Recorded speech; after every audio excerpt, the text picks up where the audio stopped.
পরমারাধ্য শ্রী শ্রী বাবামণির রাতুল চরণে প্রণাম জানিয়ে এবং আমার সমস্ত গুরুভ্রাতা ও গুরু ভগিনীদের প্রতি সশ্রদ্ধ জয়গুরু সম্ভাষণ জানিয়ে আজকের পাঠ শুরু করছি।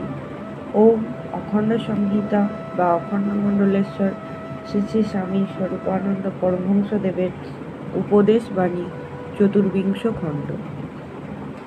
মনস্থির করার শ্রেষ্ঠ উপায়। রাতে কয়েকটি যুবক দেখা করিতে আসিয়াছেন। শ্রী শ্রী বাবামণি বলিলেন, চুপ করে বসে কিছুক্ষণ পরমেশ্বরের নাম জপ। মন স্থির হোক, তারপরে কথাবার্তা হবে। একজন বলিল, মন স্থির করার আর কি কোনো উপায় নেই? শ্রী শ্রী বাবামণি বলিলেন, হাজার হাজার আছে, কিন্তু সকল উপায়ের মধ্যে শ্রেষ্ঠ উপায় হচ্ছে পরমেশ্বরের নাম জপ করা। প্রশ্ন হইল, যে পরমেশ্বরকে মানে না? শ্রী শ্রী বাবামণি বলিলেন, তার পক্ষেও ঈশ্বর স্মরণই মনঃসংযমের শ্রেষ্ঠ উপায়।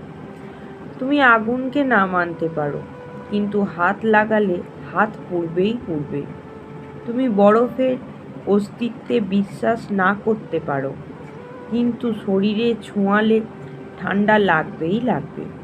নাম জপ করতে করতে ক্রমশ পরমেশ্বরকে টের পাওয়া যায়।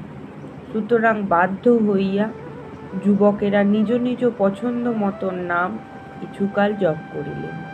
তৎপরে নানাবিধ আলোচনা হইতে লাগিল। জয় গুরু।